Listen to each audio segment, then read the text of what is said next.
klaster pengusaha. Oh, ya paham. Karena kan variabel cawapres itu harus punya 3 tas yang sering saya sampaikan.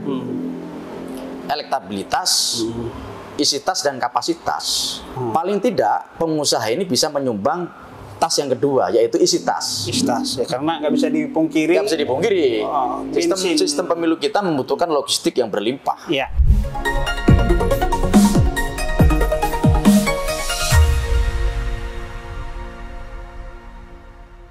Bincang tipis-tipis kembali menjumpai Anda bersama saya Erman Tale Daulay di channel Tale Tries Info.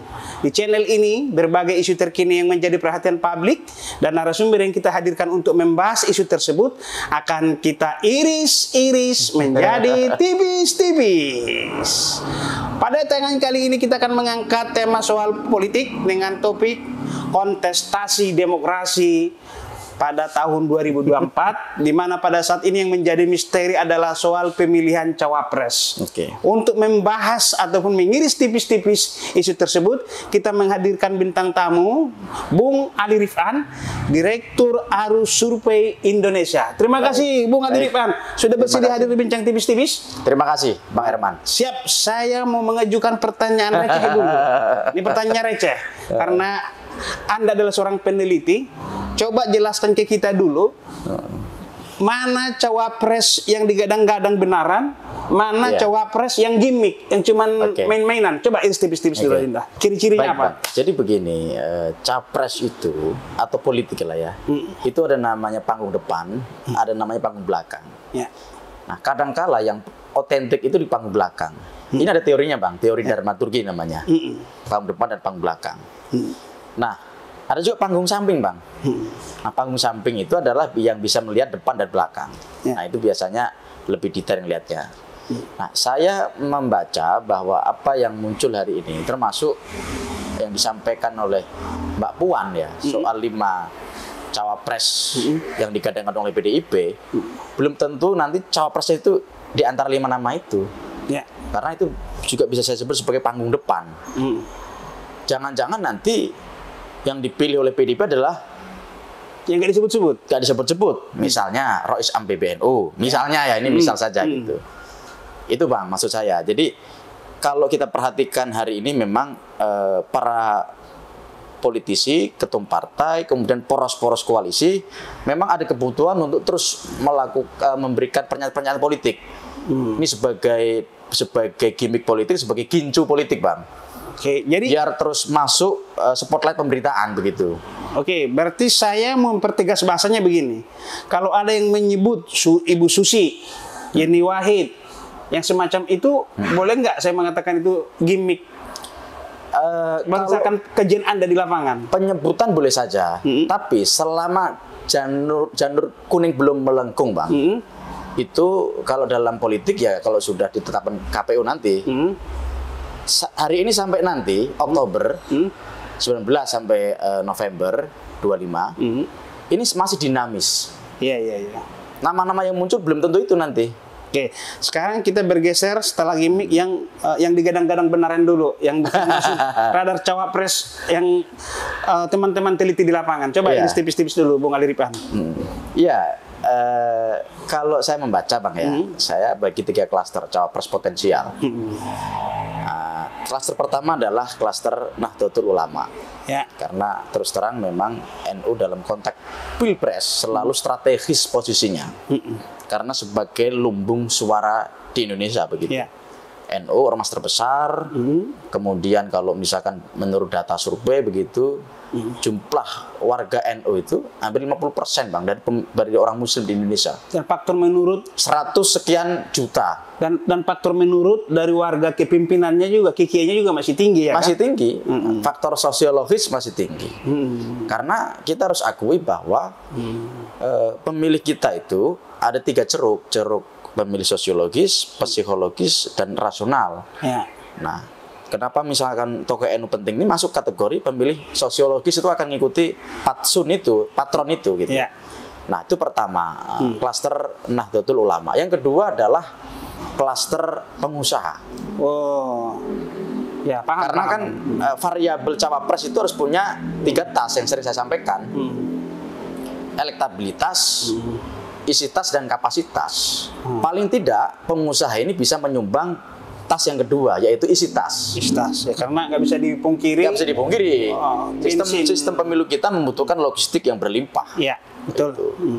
Nah, yang ketiga ini menarik, Bang. Muncul klaster baru, yaitu klaster tokoh muda. Nah, ini juga terkait dengan Gen Z. peta demografi kita yang memosisikan posisi generasi muda yang di dalamnya adalah Gen Z dan Gen milenial, itu adalah dominan. Ya. Jumlahnya di atas 50%. Maka cawapres tokoh muda itu dianggap mampu mewakili kelompok muda ini gitu. Nah, itu menurut saya 3 klaster ini nanti akan banyak dilirik oleh para capres hari ini. Karena jujur saja, Bang, 3 capres hari ini tidak ada yang kuat elektabilitasnya secara dominan, sehingga variabel cawapres menjadi penting. Jadi belum ada yang posisi tak terbendung ya? Belum tak terbendung. Beda dengan Pak SBY di 2009 waktu Belum ada elektabilitas yang di atas 40%.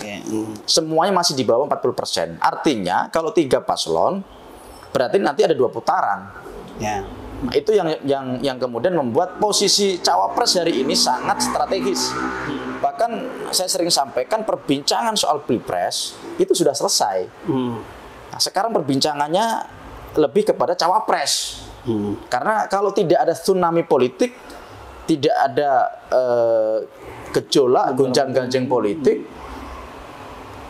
dugaan saya capres tidak akan lepas dari 3 nama itu. Yang dinamis adalah posisi cawapres. Gitu. Dan itu pun penyebutan nama seperti Erick Thohir, Sandiaga Uno, Caimin, Mahfud MD. Ini juga saya membacanya dari kalangan saudagar. Saya lihat ada jagoan di situ, Erick Thohir sama Sandiaga Uno. Tapi kalau yang 2 orang ini lolos, sudah siap menanti 2 tokoh NU, Caimin sama Mahfud MD dan lain-lain, atau Tayrus Am tadi. Itu gimana, Bung Aliman? Jadi tetap saja yang diinginkan capres itu yang paling tidak dia memiliki prasyarat 3 tas tadi. Elektabilitasnya bagus, punya isi tas ya, punya logistik. Itu idealnya. Kemudian punya kapasitas, idealnya. Tapi kan harus realistis. Saya perhatikan hari ini kan tidak ada satu cawapres ya, calon wakil presiden yang punya 3 prasyarat lengkap, komplit. Ya, betul. Biasanya punya salah satu. Misalnya yang tokoh NU itu punya elektabilitas, isi tasnya kurang, bisa mendatangkan insentif elektoral, tapi soal insentif logistik tidak bisa memberikan. Betul. Ada di klaster pengusaha bisa memberikan insentif logistik, tapi insentif elektoral pas-pasan. Jadi termasuk klaster pengusaha, klaster tokoh muda ya, itu juga hanya bisa memberikan insentif elektoral misalnya, tapi insentif logistiknya kurang. Nah, tidak ada satu cawapres yang hari ini lengkap atau komplit dari sisi prasyarat 3 tas tadi, yaitu elektabilitas, isi tas, dan kapasitas. Soalnya kan cawapres ini kan mau meraup suara nih. Di Gen Z, Gen milenial, sama masa mengambang, atau coba iris tipis-tipis dulu. Karena pasti berkelindan nanti itu. Kalau saya pilih cawapres yang muda, karena mau ngambil 17 sampai umur 23 tahun, Gen Z. Kalau saya mau ngambil pemilih Nadine, walaupun yang senior junior, saya ini coba iris tipis-tipis. Makanya ada kecenderungan begini, Bang. Nanti kalau ada satu poros koalisi, capresnya mengambil cawapres dari kalangan NU, dugaan saya yang lainnya juga akan ngambil dari kalangan NU. Nah, kalau ada satu yang mengambil dari kalangan pengusaha, yang lain juga akan ngambil dari kalangan pengusaha. Kalau ada satu yang mengambil dari kalangan muda ya, cawapres dari tokoh muda, yang lain juga akan ngambil tokoh muda.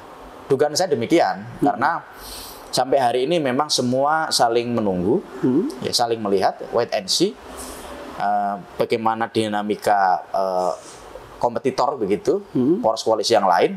Karena kalau situasi begini itu yang paling enak nanti yang di ujung.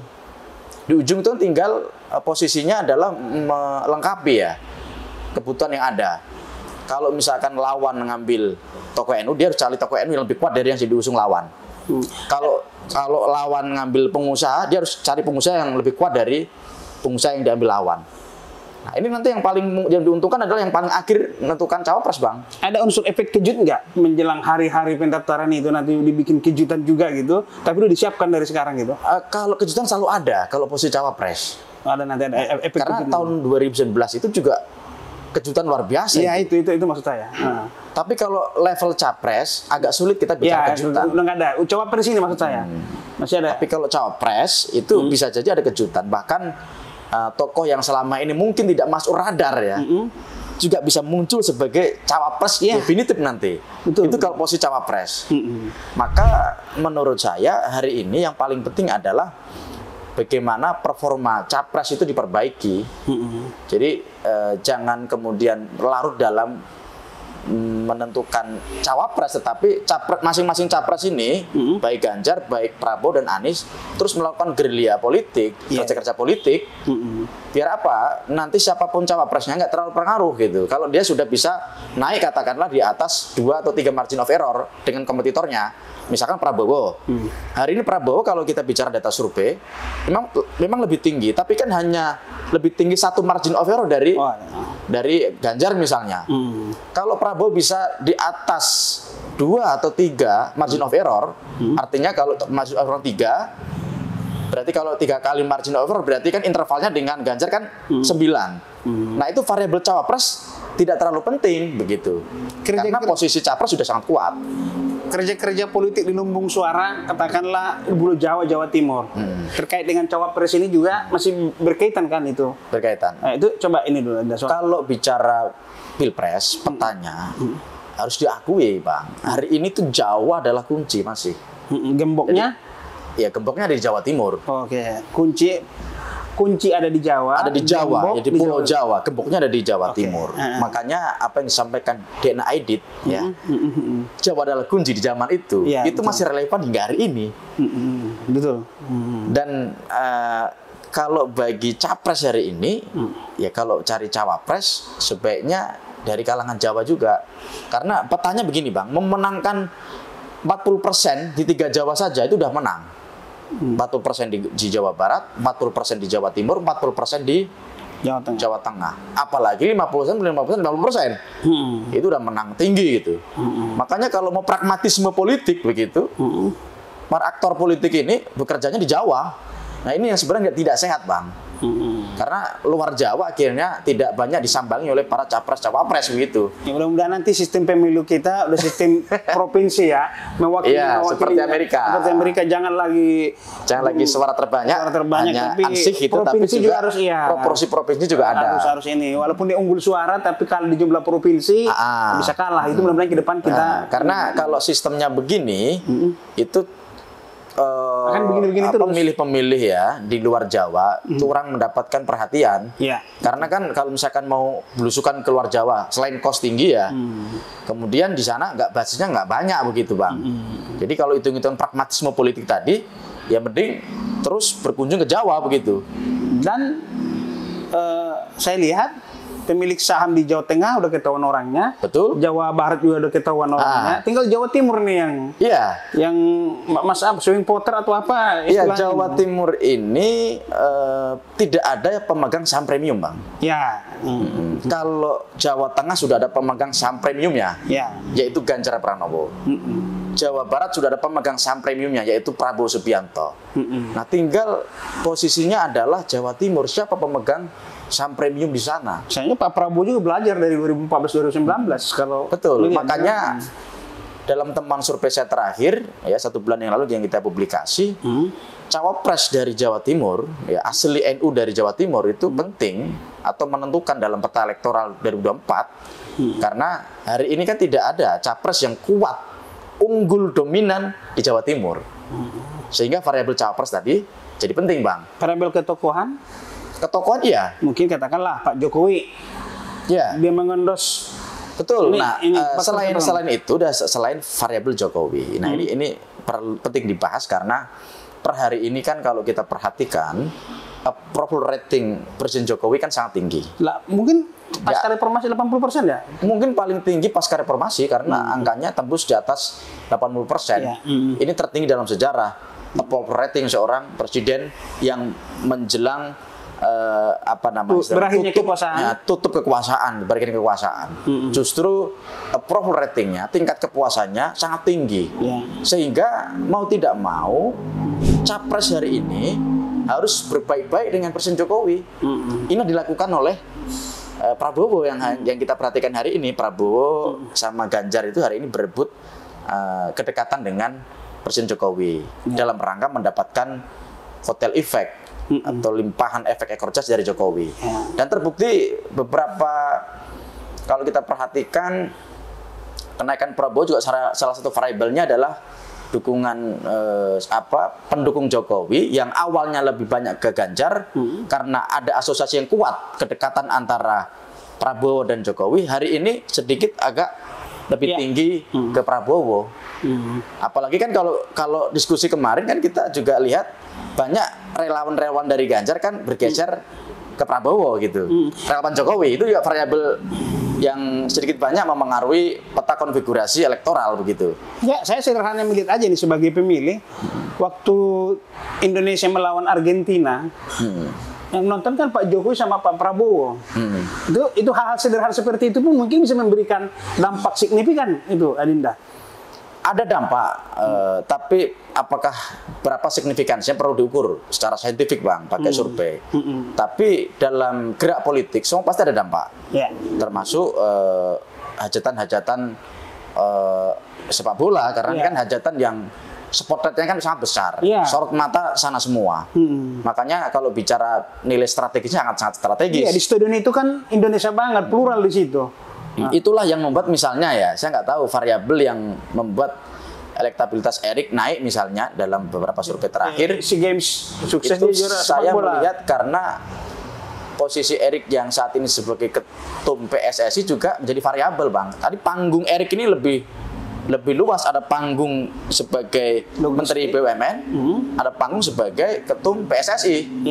Dua panggung ini kalau diorkestrasi dengan baik kan luar biasa. Sama logistik satu lagi kan? Sama logistik tentu saja. Ini tipis-tipis terakhir dulu.